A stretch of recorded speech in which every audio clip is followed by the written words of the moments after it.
उसकी आंखों में जल रही थी विनाश की आग, जिसे देखकर देवता भी कांप उठे। वृंदावन में मच गया हाहाकार। हर दिशा में सिर्फ डर और चीखें थी। और तब जब सब हार चुके थे, एक मुस्कान ने डर को चुनौती दी। वो थे श्री कृष्ण नवार। जब दिव्यता स्वयं पुकारे तो ज्ञान और शक्ति दोनों साथ चलते हैं। ऐसी अद्भुत और रहस्यमयी कथाओं के लिए अभी चैनल को लाइक, शेयर और सब्सक्राइब करें। मथुरा का अत्याचारी राजा कंस अपने ही डर के साए में जी रहा था। उसने बुलाया अपने सबसे खतरनाक दूत को, अरिष्टासुर।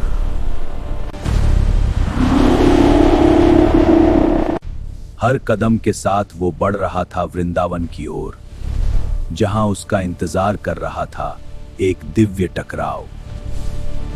जहां कुछ ही पलों पहले था शांति और प्रेम, अब वहां आने वाला था एक भयानक तूफान। उसके हर प्रहार में इतनी शक्ति थी, मानो धरती भी उसके क्रोध के आगे कांप उठी हो। निर्दोष गायें अपनी जान बचाने के लिए इधर उधर भागने लगी। वो जहां भी कदम रखता, वहां शांति नहीं, सिर्फ भय और विनाश की आहट रह जाती है। बच्चों की चीखें पूरे वृंदावन में गूंजने लगी। हर मां अपने लाल को बचाने के लिए डर से भाग रही थी। गोपियां भय से कांप उठीं। हर ओर अफरा तफरी मच गई। किसी को समझ नहीं आ रहा था कि ये विनाश की आंधी आखिर आई कहां से है। उसका क्रोध इतना भयंकर था कि घर भी उसके सामने टिक नहीं पाए। हर दिशा में सिर्फ चीखे और विनाश था। और वो शांत खड़े थे, जैसे उन्हें सब पहले से पता हो। न कोई डर, न कोई जल्दबाजी, बस एक दिव्य विश्वास भी। अचानक वो दानव बैल पूरी शक्ति से कृष्ण की ओर दौड़ा, जैसे मृत्यु खुद अपनी रफ्तार पकड़ चुकी हो। हर कदम के साथ धरती कांप रही थी और अब टकराव बस एक पल दूर था। उसकी टक्कर इतनी भयानक थी कि धरती भी कांप उठी, लेकिन कृष्ण अड़िग खड़े रहे। लेकिन योगेश्वर कृष्ण ने शांत भाव से उस प्रचंड आक्रमण को एक क्षण में टाल दिया।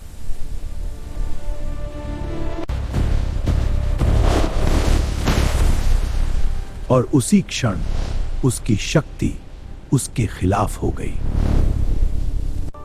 कृष्ण मुस्कुराए, जैसे ये युद्ध नहीं, बस एक खेल हो गए। लेकिन वो राक्षस फिर उठा और पहले से भी अधिक क्रोध में भर गया। अब उसका हर कदम विनाश का संकेत बन चुका था। इस बार कृष्ण पीछे नहीं हटे। उन्होंने सीधे उसके प्रचंड सींगों को थाम लिया और उसी क्षण युद्ध का रुख बदल गया। एक तरफ दानव की क्रूर शक्ति, जो दूसरी तरफ शांत शक्ति है। जहां क्रोध टकराया, वहां धैर्य ने उसे रोक लिया। उनकी टक्कर इतनी भयंकर थी कि धरती भी इस शक्ति को सहन न कर सकी और फटने लगी। दानव ने क्रोध में जमीन को चीर दिया। उसकी ताकत बढ़ती ही जा रही थी।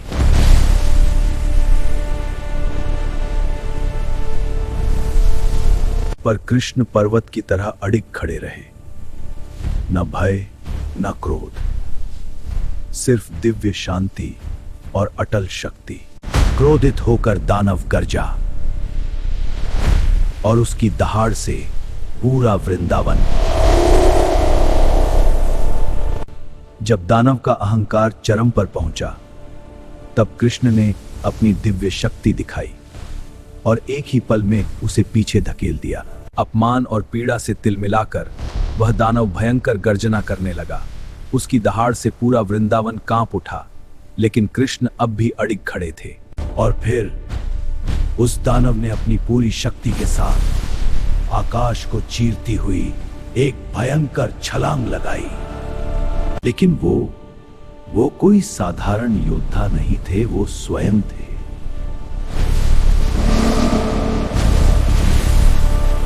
क्षण भर में उन्होंने उस दानव के सींगों को पकड़ लिया और उसी पल जब अहंकार बेकाबू हुआ, दानव का संतुलन टूट गया।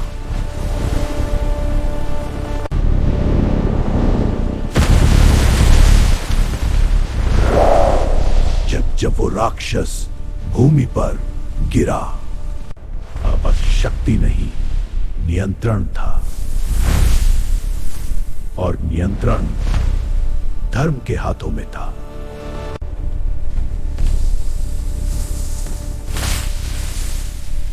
और फिर एक भयानक क्रैक की गूंज पूरे वन में बिजली की तरह फैल गई। उसकी दहाड़ अब शक्ति की नहीं, हार की थी। पर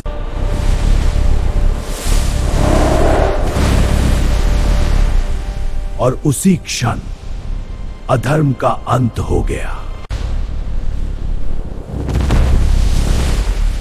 उसका असली रूप अब सामने था, एक ऐसा दानव जो विनाश की पराकाष्ठा था। और धीरे धीरे उसके प्राण उस शरीर को छोड़कर अनंत में विलीन हो गए। पूरा वृंदावन एक पल के लिए मानो समय भी थम गया था। तभी आकाश से दिव्य प्रकाश उतरने लगा और संपूर्ण वृंदावन उस अलौकिक तेज से भर उठा। वृंदावन फिर से शांत और सुखमय हो गया, जहां हर दिशा में बस प्रेम और शांति ही बस गई। जब भी धर्म संकट में होता है, भगवान स्वयं अवतरित होते हैं। धर्म की ऐसी ही अद्भुत कथाओं के लिए आध्यात्मिक सनातन को सब्सक्राइब करें।